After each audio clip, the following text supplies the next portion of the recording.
C'est un périmètre de 68 000 hectares qui est touché, de loin le feu de forêt le plus important présentement au Québec. Et après avoir survolé le secteur en compagnie de sa collègue responsable du Saguenay-Lac-Saint-Jean, André Laforêt, le ministre des Forêts, de la Faune et des Parcs, Pierre Dufour, est convaincu que l'origine de cet incendie qui fait rage depuis mardi est d'origine humaine. C'est des gens qui étaient possiblement en bateau avec une tente, qui ont arrêté sur place et qui se sont fait un feu, tout simplement, et qui a été mal maîtrisé. Et avec les probabilités d'incendie, ce feu-là s'est propagé à la forêt. Comme ce n'est pas des villégiateurs, il n'y a pas vraiment d'enquête qui peut se faire à ce niveau-là. Ça serait très difficile, ça peut être n'importe qui. Le feu se trouve présentement à 2 km de la centrale hydroélectrique Péribonka 4. Pour l'instant, elle semble protégée. Les pompiers de la Sopfeu reçoivent de l'aide de leurs collègues de l'Ontario et du Manitoba.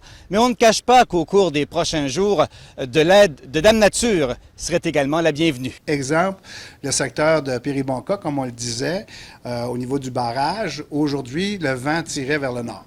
Donc, automatiquement, le travail qu'il y avait à faire à cet endroit-là, ce n'était pas l'endroit présentement où il fallait intervenir, mais on travaille à le diriger et l'orienter selon des actions précises. Ce qui fait en sorte, par exemple, au niveau du réservoir de Péribonka, il y a un travail qui se fait pour éviter que le réservoir soit en problématique.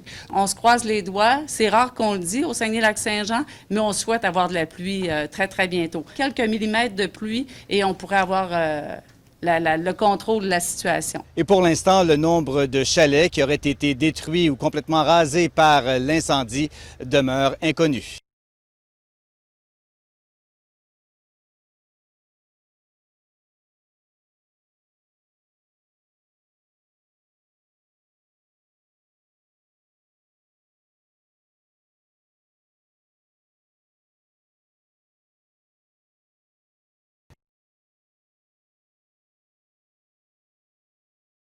Et pour l'instant, le nombre de chalets qui auraient été détruits ou complètement rasés par l'incendie demeure inconnu.